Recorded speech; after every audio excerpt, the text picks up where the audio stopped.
Now, President Moon Jae-in arrived back in Seoul on Sunday after his state visit to Russia.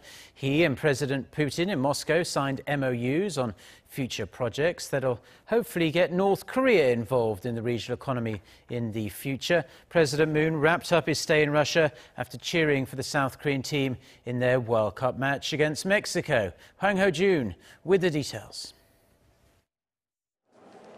Give peace to the Korean Peninsula and the Republic of Korea. That's what the South Korean president wrote in the guestbook of Moscow's Cathedral of Christ the Saviour, the tallest Orthodox Christian church in the world. Shortly afterward, President Moon flew down to Rostov-on-Don to watch the World Cup match between South Korea and Mexico. President Moon and First Lady Jung-sook wore red scarves to support Team South Korea, but that wasn't enough to save the Reds from their second loss of the tournament.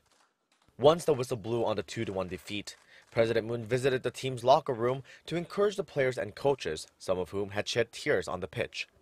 He praised the players for not giving up until the very last minute and said they still scored the best goal of the tournament. He asked them not to lose hope and continue to do their best until the end.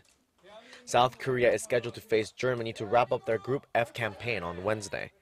This was the first time in 16 years that a sitting South Korean president attended a World Cup match, the last time being when Korea hosted the tournament.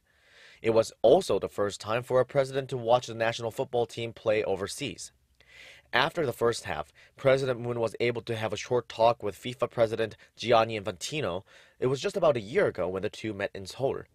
The FIFA leader recollected their last conversation, in which President Moon proposed that the two Koreas, China and Japan, join forces to host the 2030 Football World Cup. While he thought the idea was far-fetched at the time, Infantino said it's becoming more and more realistic with so many things happening between Seoul and Pyongyang. He said now is the time to prepare for such a dream to come true and promised to visit Seoul again in the near future. Hwang Ho-jun, Arirang News.